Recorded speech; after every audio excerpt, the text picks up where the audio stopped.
Let's see here. Cool. All right. Well, welcome, Kevin Stark, to the Wisdom of Life. Good morning. How you doing? Yeah, doing great. Thanks. I appreciate it. Yeah. Thank you for making the time. I want to ask you, I want to start. You sent me an email, and I want to ask you about the quote at the bottom of your email, what Mhm. that means to you. Oh, that's a good one. That's something that it's funny. The first time I read "Man's Search for Meaning" by Viktor Frankl, this is I don't know, maybe 10 or so years ago, just truly inspired me. So that quote is, our ability to endure is limited only by our choice not to.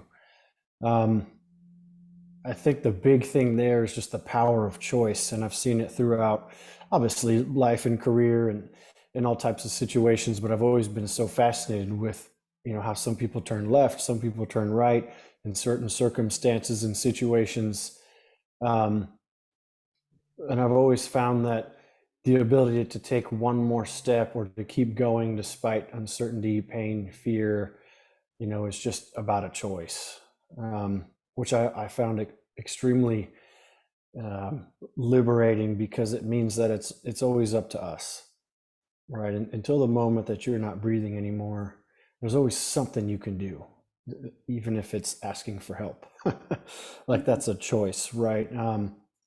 So I just really like that quote, and it's a good reminder of like, hey, the only thing stopping you is you deciding to stop, and so it serves as a reminder to myself and hey, a conversation starter. Yes, yes. Yeah. And so my grandmother gave me that book when I was, I think, 10 or 11 years old for my birthday. Mhm. Some Um, heavy reading. yeah. Yeah. She taught at Arizona State in the education and psychology department for almost 40 years. Oh, wow. And so I was kind of like, what, what is this? I'm putting this away. What are you doing? Like, and she goes, well, when you're ready for it, you'll read it. Hmm. And Hmm. I read it in college, Yeah. over a winter break. And yeah, one of the most five most impactful books I've ever read, without a doubt. No, for sure. Yeah. Super humbling, powerful. What do you think? You talked about choosing to go left or go right or endure. What do you think is the difference between the people that do and don't? Hmm. If I had the answer, I guess I would share it in a very clear way, like Mr. Frankel did. But I think there's a lot. As I learn more and I learn that I don't really know these answers, that creates a hunger to learn more. But I think there's a lot that goes into choice. I think knowing who you are always and what your values are, what you believe in, if you know that very, very clearly, it almost makes making a choice not, it doesn't require that much discernment or thought sometimes because you're very clear on which path is your own path. So I think that's one aspect is knowing who you are and what you believe in, what your values are. And as earlier in life, I thought a lot of, hey, it's mental toughness, mental toughness, mental toughness. And then when I was an instructor in SEAL training, or even through my own experience in athletics and sport, it's like there's certain instances where I have to be really mentally tough right now, and then there's certain instances where I don't. And then that fascinated me because if you're super hungry, tired, and cold, it probably takes a lot of discipline and mental toughness to do something than if you're coming off fresh off the bench, had a great night's sleep, you're you're connected with other people. It seems more of like an opportunity and something that you can't wait to do. So I've learned that physiology and the body has a lot of influences on the mind and how you perceive the world. So I think there's a lot to it. So it's not just, hey, mental toughness, make the right choice, although I think that has a lot to do with it. I also feel like there's a lot of influencers that communicate both ways between the mind and the body that help you or that can hinder you from making a choice where, for instance, my 6-year-old son will come up to me, and if I've had a good, exciting, fun day at work, he's like, hey dad, pulling on my shirt. I'm like, what's up, buddy? Or if I've had or if I choose to interpret my day as bad at work and I've let it affect me, maybe I didn't work out, I haven't eaten well, and then he pulls on my shirt and, hey, dad, I might respond, and say, what? So that's the reaction instead of the response that would be more in line with my values as a father. And I think that the physiological influences come to play. Yeah, for sure. How do you define mental toughness? You talked about mental toughness. How do you particularly, Hmm. personally define that? Well, I think it's your ability to use your focus, your creativity, to have a goal in mind and to pursue that goal even though the path is going to be quite different. So in some ways, to me, it's like adaptability. I have a mountaintop, and as soon as I started, something happened, so now I have to find a different path. To me, that's incorporates mental toughness. um, so it's being adaptable, having that goal focused. I also think it's mental toughness is a lot to do with how you perceive and interpret and how you label things that are coming at you. The challenge threat framework. How is this an opportunity? How is this, going to let me showcase creativity? How is this something that helps me, even though at first glance it's an obstacle? So I think that's mental toughness too. I think a big part is also um, gratitude, a little bit of grace towards yourself. Mental toughness a lot of times means, charging forward, being focused, being disciplined. But I think sometimes it's also realizing, hey, let me stop on this amazing path I'm on and look back and go, holy shit, look how far I've come. Like, that's good stuff, because a lot of times it can be draining, constantly looking forward. So being able to tap into the reserves, or being able to tap in, like, look how far I've come, I'm doing a great job, like, keep it up. Like, that's mental toughness, I think, as well. Yeah, that So that's a very long-winded answer. great. That's what this is for. Yeah. Yeah, look, be as long-winded as you want. Mm. Yeah, a blend of achievement and fulfillment, right? Mhm. Yeah. How do Mm. you, if you're willing to share, how do you personally practice this grace for yourself, self-grace, and this gratitude, this appreciation? Do you have a consistent practice? Not until recently, but what I do is before I get out of bed, even before I look at anything, it's like, okay, what is the foundation for my day going to be? If you give it away to this thing, someone else will decide for you, right? That's right. Um, because they're screaming for our attention. So I think what's really helped me is just before I get out of bed, I wake up and I think, okay, I'm grateful for, my family, the opportunity to be a husband and a father, to go help people in my work. So I think that kind of sets the stage for building in a practice using a normal transition point in the day. Hey, everybody wakes up. So when you wake up, use that as an opportunity to build a foundation. So I think that's a good time. And then other times, I think just sporadically stopping and going, all right, like, extend yourself a little bit of grace when you start hammering yourself because this isn't good enough, that's not done yet, you you failed at this, you fell down here. It's like, wait, stop. It's because you're climbing a mountain. Like, that's why. So I think those two moments. Yeah, yeah. That I asked because that's been a spot I've had to work on, an area that I've had to work on because I've been for a lot of my life hard charging and hard on myself through that journey, through that process. Hmm. And so, like you said, always looking forward and not really looking back at any of the successes or even just the experiences Hmm. of the journey, right? Yep. Does that resonate with you? Oh yeah, for sure. Like using the past as a treasure box instead of just something that's irrelevant. You know, it's like how can I just keep in mind that hey, this is a process, and reflecting on like hey, good job, you're moving forward. Yeah.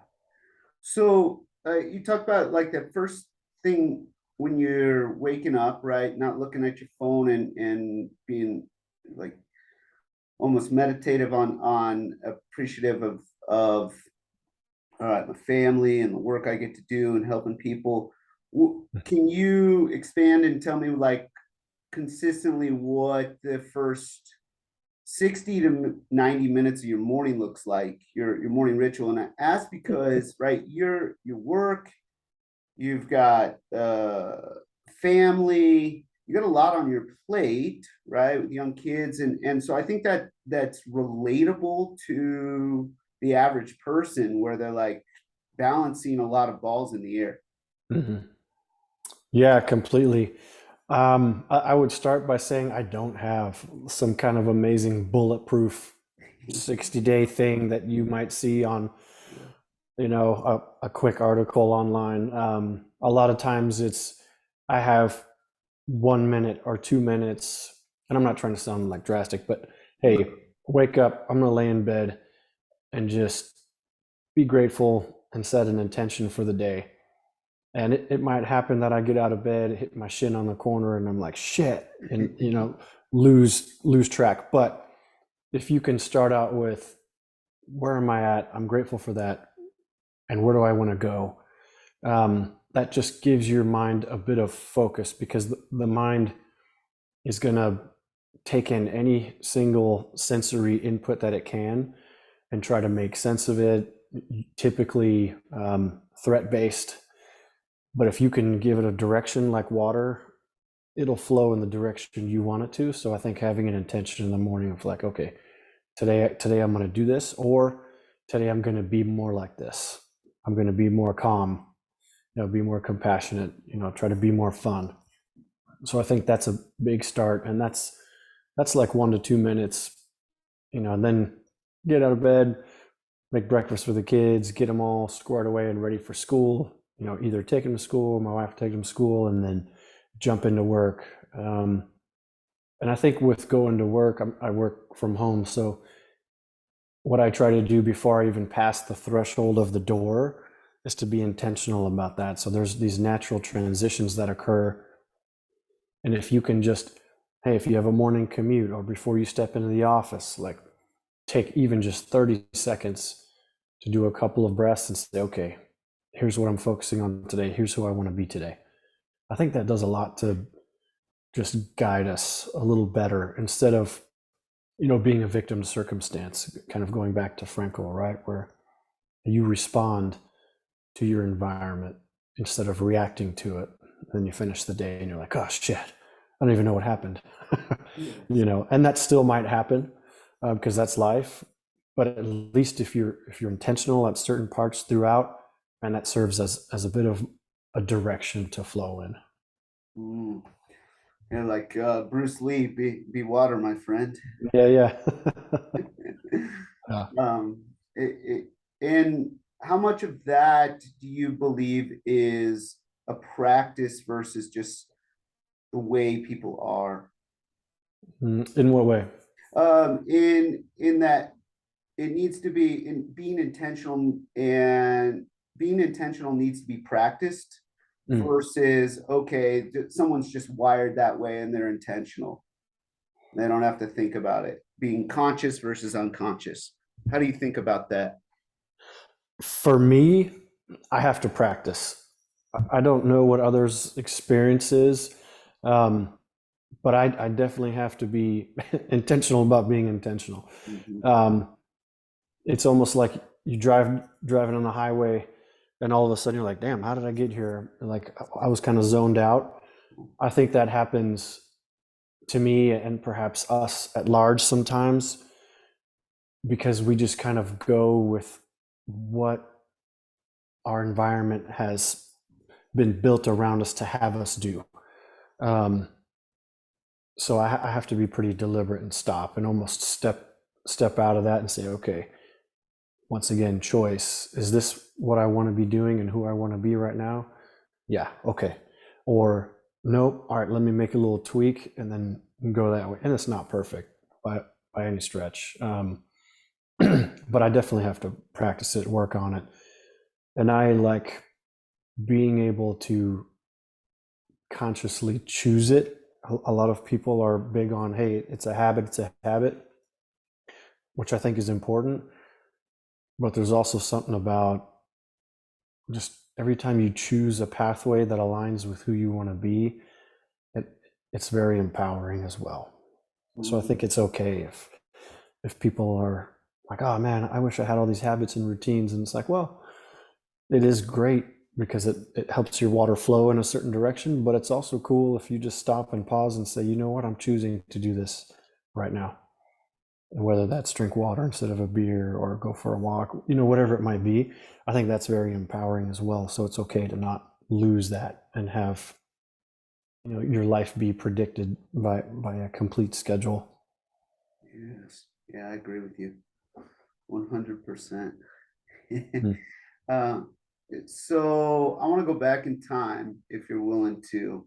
Mm-hmm. So you joined the Navy SEALs in 1997, right? Yep. Yeah, that's when I joined the Navy, and then shortly after, uh, boot camp, went right into SEAL training, after a few months. Yeah. So super, super young, 18, 19 years old. Um, very, very naive, didn't have, access to a lot of the resources information wise that folks do today, which was like good and bad. I mean, for me, it was just, all right, show up and do what I'm told and kind of have fun, you know, being with people that are of like mind, who are also trying to do something adventurous, exciting, and support each other. So it was a heck of an adventure and a life experience. I grew up in that community. So culturally and my identity was, I, I brought in and I established this identity, which allowed me to be successful in that community. So that's good. But as a young person being very influential, you have to be careful with that because you kind of, when it's time to transition out, which is, what I did a few years ago, you have to really be thoughtful about, all right, who am I really? And what aspects of my personality did I bring in to make sure I was successful in that culture? So that's a bit of a process too. But yeah, 22 years as a Navy SEAL, great time, amazing. A lot of time spent training and mentoring others, something I was just very passionate about. Helping others with leadership positions and leadership decision making, helping others, maximize the power of positive influence, because those small teams were always together, always traveling, and there's such a great capacity to personally and professionally develop others in a very positive way. But there's also a way to do it where it's counterproductive. So, and people don't know any better sometimes. So just helping leaders develop those capabilities and learn them myself, that was super rewarding for me. Can you give an example of a productive way to develop people and an example of a counterproductive way? Yes. So a lot of times there's this balance, and I think it goes in some of these, I would say, old school cultures. There's the, hey, go figure it out. And I think that's important because it's empowering and it creates resourcefulness and creativity in people, just to like, hey, I just showed up at a SEAL team and, maybe I asked a question like, hey, how do I, you know, I don't know, how do I go check this piece of equipment out and make sure it works? go figure it out. The other end of the spectrum is like, okay, I'm going to go with you and walk you through everything. I think that knowing, a lot of times the default is go figure it out, which is okay in some instances, but in others, I think because maybe that leader or that person of influence doesn't know how to really mentor someone, that becomes the default. Because maybe, hey, that's how I experienced it, that's how I grew up. And I think when you do that, you miss an opportunity to show someone how to show someone something, if that makes sense. So taking the time to help someone problem solve, to be a sounding board, to inspire them a little bit, to be that resource. So you're not hand holding, but you're guiding. I think that can be a missed opportunity. Obviously, sometimes you just got to go figure it out, but it's nice to have, the cultural expectation that as a senior leader or as a senior member on this team, I'm going to mentor and guide you to develop your own skills instead of leaving it to your own methods, which may or may not create good habits or bad habits, in how you get things done. Over time, how did you, as you were mentoring, coaching people, leading them in the SEALs, how did you discern between those two of, all right, this person needs to go and figure this out, or like you said, you're operating as a sounding board? What was your process like for discerning when to step in, when to pull back? I think you had to look at someone's capacity themselves to do the thing that they're trying to do, and the support structure around that. Are we around a lot of resources and people that can help? So if I tell someone, hey, go figure it out, there might just be a couple obstacles in their way, but there's going to be a lot of value in them getting over them or reaching out to someone else on the periphery, establishing a relationship, and like, oh man, I met so and so, that was great for me. If I tell someone and the matter is urgent, or it's obviously life-threatening or very serious, or that person's capacity is maxed out and they're a little bit frustrated, or they're like, I've already tried, and you say, go figure it out.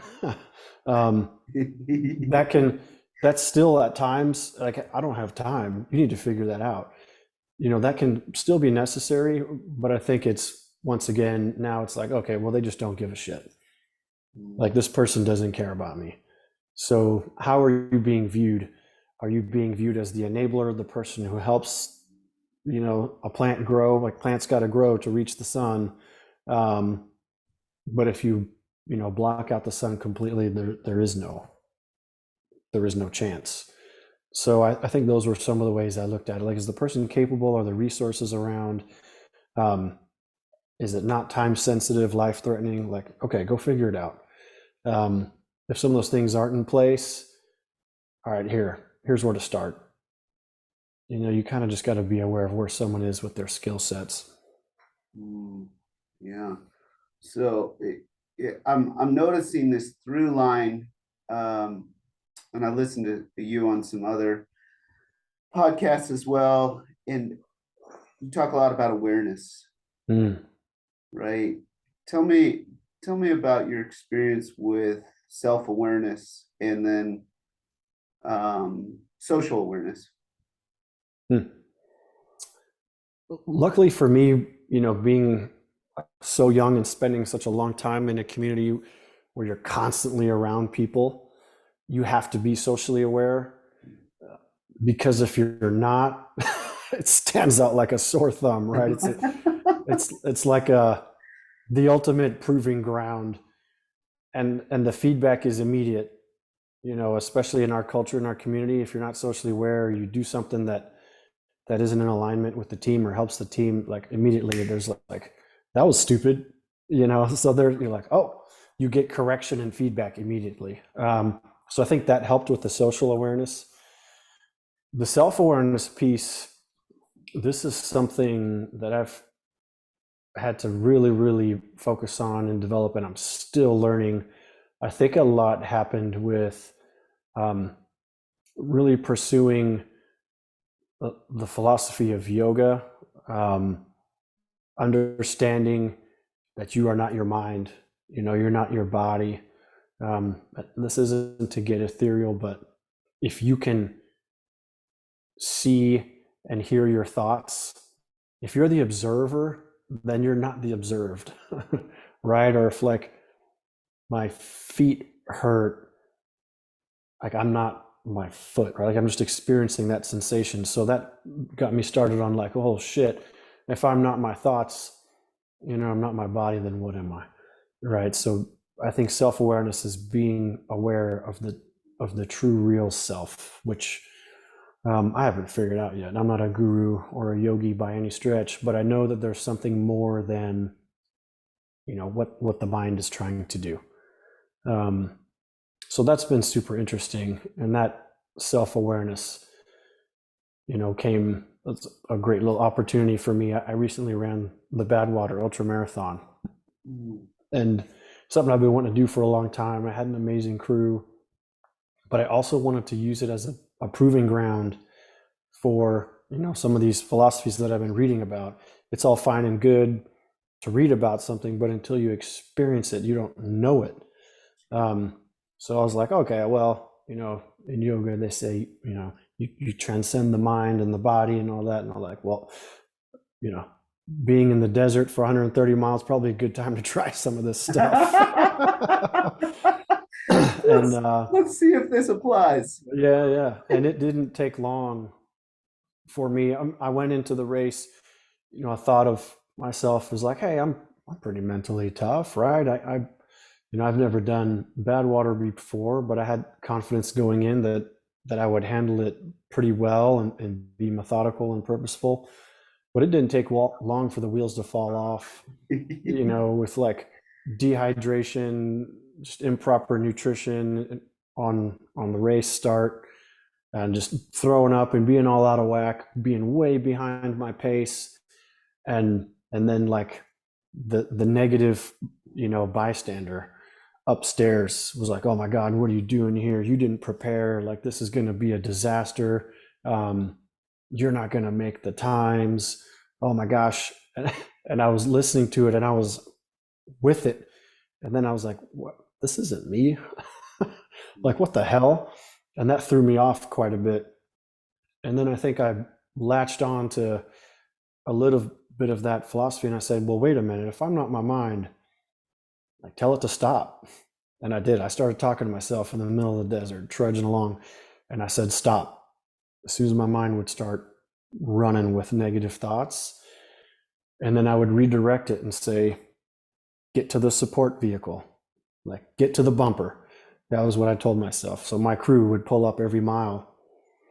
I'd stop, get some water. They'd pull up another mile and a half, and I'd see them again.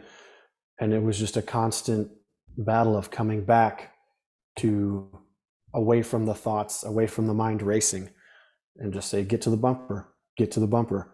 And that repetitive process over hours and hours really helped me solidify the concept into reality that I wasn't my mind.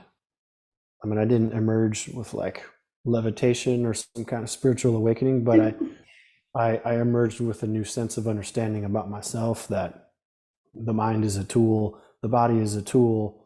Um, you can leverage them with intention to, in my mind, do the soul's work, right? So that was a great proving ground for me. Yes.